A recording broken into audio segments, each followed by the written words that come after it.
Mga tropa, and ngayon, and oo nga pala, kukwento nga pala sa inyo kung bakit ako ganyan, ganyan, mga ano nyo, okay, di joke.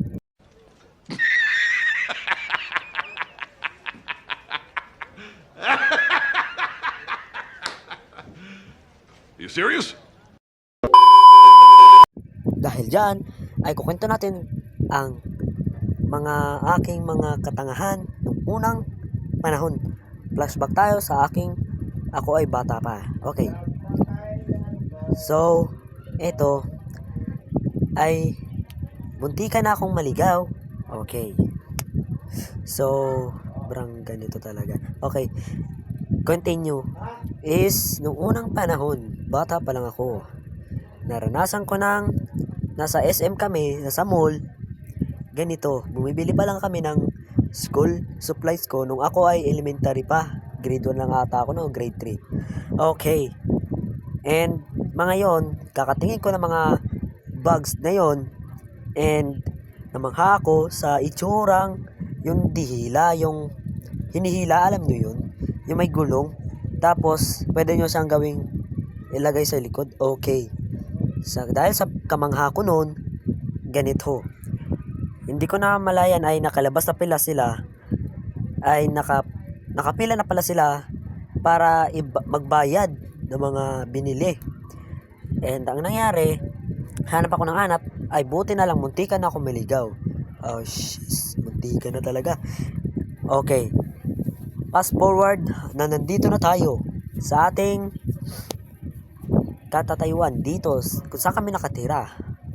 So, dito sa Pandi, Bulacan. Okay, my friend. So, ito ang nangyari. Sinama ako ng tropa ko na kunin ang pera niya sa Phase 5. Okay, mga tropa. Okay. So, nangyari. And then, ayun. Nag-decide ako, nagpaalam sa kanya na uuwi na ako dahil hindi pala doon ang kukunin niya. Okay.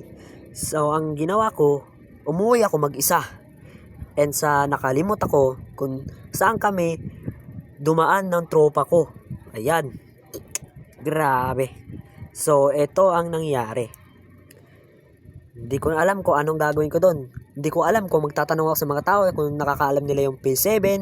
And hindi ko alam kung makakasama ako magtatanong ako sa nag-aayos ng tubig. Yung nagkakabit ng tubig dito sa amin. Ay grabe, sobrang takot na takot ako. And finally, nahanap ko na rin ang daanan. So bigla akong sumorkat, my friend. Bigla akong sumorkat. Grabe. And ito pa, ang masamang palad. And ang tropa ko, gabi pa pala umuwi. Grabe. So, palo ang abot niya nung siya ay nakarating sa bahay nila. And, yun. So, ayan muna ang ating ligaw experience na nandito sa aking kwento. So, dahil ako ay tapos na, please wag niyong kalimutan mag-like, share, and subscribe. Pindutin mo na rin ang bell para ma-notify kayo at may bago akong upload. Yan. So, dito muna tayo.